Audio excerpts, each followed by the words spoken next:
this week's video, we're doing the Seltos, the Kia GT.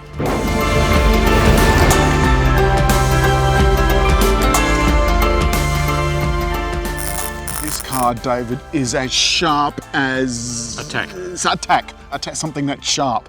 Attack. Because at the front, they've got this really neat trim. This front is really aggressive. Now, that's the old Kia badge. It's certainly got more detail and more sharpness and more modernness. Modernness? I just abused the English language there. Modernity. Modernity, there you are. It sounds like someone is about to give birth. These lights really are And the much fog more... lights, I think they look really classy. Yep. The side profile, the first thing you're going to notice is that because we have the top model, it's all-wheel drive. So it gets sexier wheels with the neat red highlights. But also it gets a lot of other things as well. This has got the paintwork. What's this called? Baby poo green. Baby poo green, it's called. I'm not thinking... It may not be its official name. No. I think baby poo green actually, I think that's fairly accurate. But it's got the dark roof. Now this is called cherry. Cherry? And these neat kind of built-in roof rails, again, you can see there's nothing, you can't go through that. So anything that fits on that has to go into the profile of the roof. We loved this a lot. We loved it at launch. It was a good car. It comes in two engine performance levels. Yeah. One's a 2 litre, one's the bigger but turbo 1.6 litre. A normal this one is 110 kilowatts and 180 newton metres. Not a lot for the base one. Still but plenty. The GT and the Sports Plus, you can get the 1.6 litre with 130 kilowatts and 265 newton metres. That's a significant upgrade. David, more importantly, they've got that DCT, the 7-speed DCT. I really don't like CVTs. the CVTs at all. Now it's taken a little bit of the shape of like Range Rovers and that kind of stuff with the really square boxy look, but has given it a little bit of polish with these fancy lights. Using this insert here into the light removes just from the normal boring light that you see typically at the back of an SUV. Exactly right. And the other thing is just under here, there's a button to unlock. It's not an electric tailgate, it's self-lifting.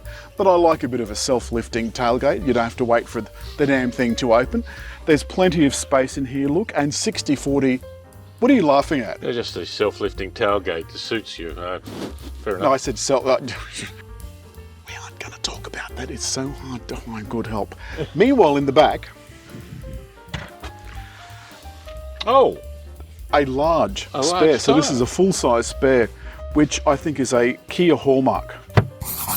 Now, along the side, there's this continuation of that square boxy look, which allows itself to have plenty of space. David, you're going to demonstrate the space. Oh, look, I got into that very easily, You Alan. did, without making any old man noises. Yeah, I didn't even grunt. No, a bit, not a bit.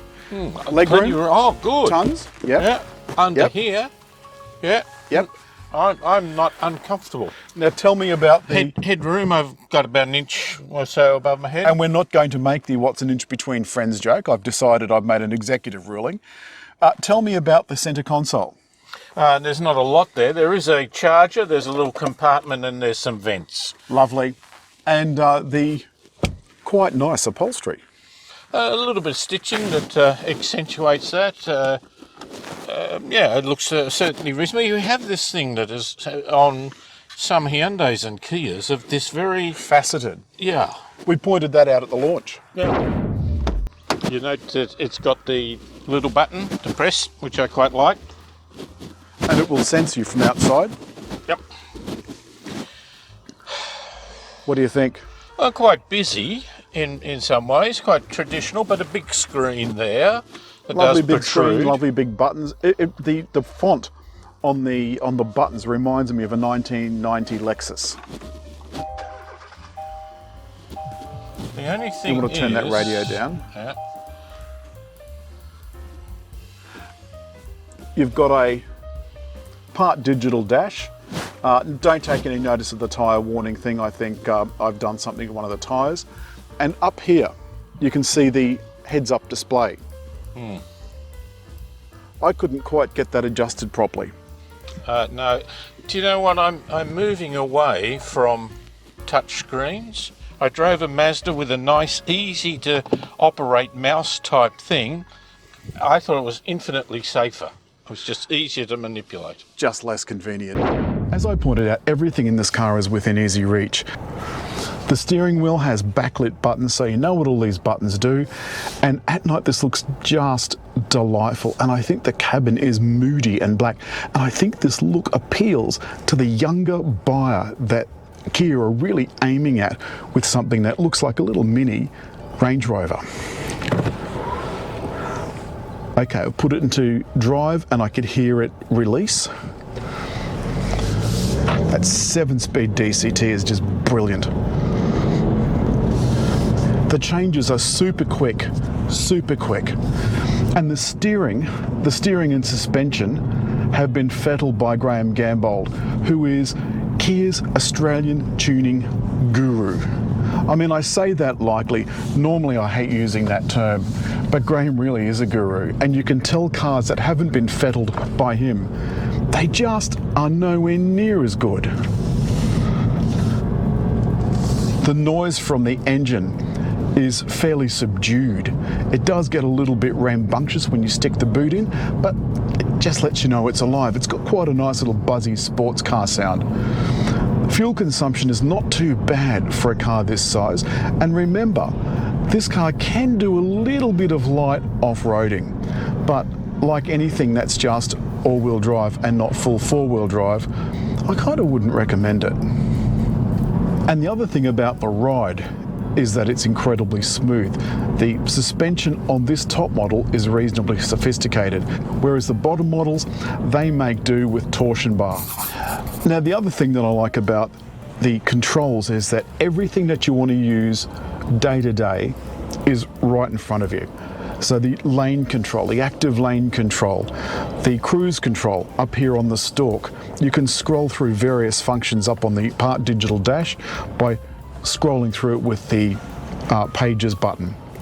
You can adjust the distance of the Smart Cruise control to the car in front with this button. And it's even got a heated steering wheel. When you turn the heated steering wheel on, it turns the outside heating as well. There's of course active blind spot monitoring. And what that will do is when you're out in traffic, it will try and steer you back in the lane if you've been a bit of a numpty and you've wandered over somewhere where you shouldn't be without indicating. Strangely, there's only single zone climate control, which I think is a little bit odd. These days you normally get at least 2. Now, while it doesn't make for a very exciting road test, I think this is the way that most buyers are going to be using this car. Day after day, week after week, doing city chores. They'll be sitting in traffic just like we are. I'm at one of Sydney's worst intersections that just takes forever to change. That's why I've got so much time to talk to you. I just want to touch briefly on the navigation system. All Kia and Hyundai cars that don't have navigation have wireless Apple CarPlay and Android Auto. All the rest have to use a cord, and Apple decided that they wanted their maps to be the dominant maps, and Kia said no. Well, one big company against another, although arguably going up against the world's biggest company probably isn't world's best practice. So leaving the all-wheel drive system to do its own thing, the 7-speed DCT to do its own thing, you'll notice there's no paddle shifters. Kia says our system's good enough to do those changes on its own, and good for it. It feels like it's set for a weekend away, and so it is. A lot of people have said to me over the last little while that they've had trouble with modern tech in cars. The advanced cruise control with the distance to the car in front, and the advanced lane control, and the active blind spot monitor, they frighten some people. Don't be frightened of it, because it is fighting to protect you and to keep you safe. Like airbags and seat belts, they've proved that if you have an accident and you've got those features active, your life will be safer. Much safer. As always, David, if you've liked the film, hit like, Leave a comment, and just over there to subscribe.